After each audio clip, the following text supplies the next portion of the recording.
একজন ভাই আমাদের কাছে কমেন্টের মাধ্যমে একটি প্রশ্ন রেখেছেন। তিনি বলেছেন যে তার বিনা অনুমতিতে স্ত্রীর ফ্যামিলি তাকে গোপনভাবে জোরপূর্বক একটি কাবিন করিয়ে নেয় এবং কাবিনে 5 লক্ষ টাকার দাবি করে বসে। এই অবস্থায় তার করণীয় কি? আমি এই কাবিননামা বিষয়ে ইতিপূর্বে অনেকবার বলেছি, আজকেও বলছি, যেহেতু কমেন্ট করেছে আমার এক ভাই। কাবিননামাটা হচ্ছে একটা ডকুমেন্টস বললে ভুল হবে না, ওটা একটা ডকুমেন্টস, বিবাহের ডকুমেন্টস, এটা কাবিননামা। তো সেই কাবিননামায় অনেক সময় আমরা অভিযোগ পাই ছেলেপক্ষের কাছ থেকে যে তাকে ফুসলিয়ে নিয়ে দেওয়া হোক আর তাকে ব্ল্যাকমেইল করে নিয়ে দেওয়া হোক।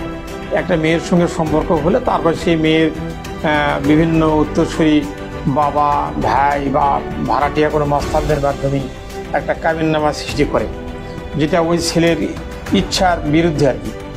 মানে ওই ছেলেটা চাচ্ছিল হয়তো যে না, আমি অনলি 50,000 টাকা দেনমোহর বাদলে আমি দেওয়ার মতো আমার সামর্থ্য আছে, সে জায়গায় 5 লক্ষ টাকা বাধা হলো, সেটা আমাকে জানানো হলো না, বাই ফোর্স আমার কাছ থেকে নিয়ে নেওয়া হলো, এটা স্বাক্ষর নেওয়া হলো। তো এই বিষয়ে আমরা দেখি অনেক মামলাও হয়ে গেছে।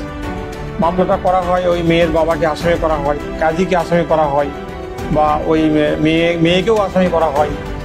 শেষ পর্যন্ত ইনভেস্টিগেশন হয় পুলিশ দ্বারা বা পিবিআই দ্বারা, বিভিন্নভাবে ইনভেস্টিগেশন হওয়ার পর দেখা যাচ্ছে ওইটা ওই কিছুই হয় না, মামলাটা ওই অভিযোগটা মিথ্যা বলে প্রমাণিত হয়। শেষ পর্যন্ত ছেলেকে ওই দেনমোহরের টাকাটা দিতেই হয়।